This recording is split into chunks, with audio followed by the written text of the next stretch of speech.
રંગ ના સર અમને આ બધા સંતો એટલું સરસ બોલે હું બધું સેવ કર્યું આ બધા સંતોનું હું જો અત્યારે આ જે કીધું ને બીજું લેતો જાઉં છું ક્યાંક હું નાખે બિયારણ હા હું તો નાનો છું નાખ બધા મારા પિતા બાપ સમાન છે સાહેબ સંતો હું એમનો દીકરો છું મને તો મારા બાપ આલે મારે બીજું નાખવાનું હોય મારે એ જ કરવાનું હોય દીકરો બનીએ તો બધું મળે પણ શેઠ બનીએ કોઈ મળે હે શેઠ બનીએ કોઈ મળે ભાઈ ના બોલે દીકરો દાસ બનો આ બધાના મારા માથા ઉપર હાથ રી એ ભજન ઉપાડતા પહેલા એક નાની વાર્તા કહી દઉં તમે જુઓ એક સોરું પોસમાં વાળું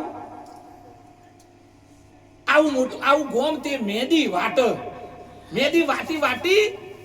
અને પેલી ગોમની સોરી હોય લગનમાં હું નાણામાં લગન હોય કદી હોય સોરીઓને મેદી હાલ હું તો બધું તૈયાર આવી હતો પણ એ વખતે તો મેદીનો પોનો સાહેબ વાટી એ સોરો આખા ગોમની સોરીઓને એ મેદી હાલે ને સોરીઓ હાથ રંગીને એ લગન થઈ જાય દર વખત સોરો નો પોસમાં 12માં આવ્યો કોલેજમાં આવ્યો પેની જોઈ નયો સોરો થઈ ગયો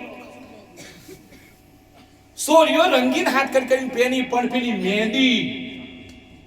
મહેંદી અને પેલો પથરો આવતો ને જેમાં હમણાં સાહેબ ને કેમી શોખ જોયો પથરો અને મારે ઘેર સજ મારે ઘેર તો યશવંતાગીરીનો પેલો ઘંટીનો અજી પેલો પડ્યો તે એ જે ખલ છે ને એ ખલ વાટવાનો એ મહેંદી વાટતો એ ખલ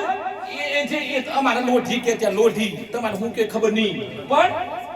એ મહેંદી ભેગો રહ્યો આખી જિંદગી પણ કલર બદલવાનો નહીં સાહેબ જીવન બદલવાનું છે ગમે તેટલા ભજનો પણ જીવન નહીં બદલાય તો કોઈ કોમનું નહીં આટલા 12 વાગ્યા હું હું કા જાગવાનું મને ખબર હતી કે આજે સૌરાષ્ટ્રથી બાપુ આવવાના છે આજે બહુ આ દર્શન થઈ ગયો ત્યાં હું તો ધન્ય થઈ ગયો સાહેબ મારું ભાગ્ય ખુલી ગયું હા 12 મહિનાનું ચાર્જિંગ આખી જિંદગીનું ચાર્જર થઈ ગયું સાહેબ હું તો બધા સંતોને કે હું તો ગમે ત્યારે આવજો સોનતાગીરીના દરવાજા ભાઈનો અમે પતિ પત્ની બે આવ્યો છીએ આ બધા જ સંતો ગમે ત્યારે આવ તો સાહેબ અમે સેવા કરવા તૈયાર છીએ એ સાધુ કેરો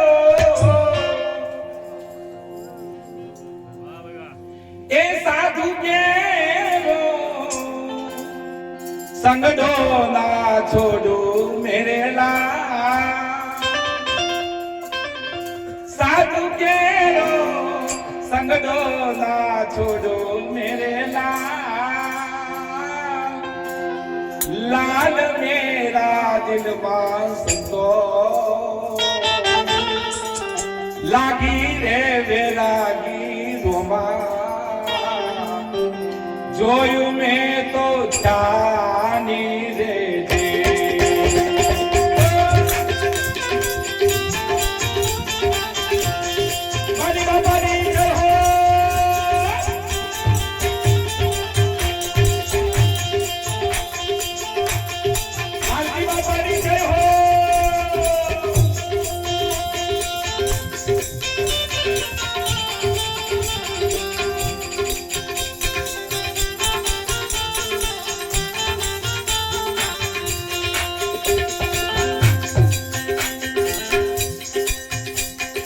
Get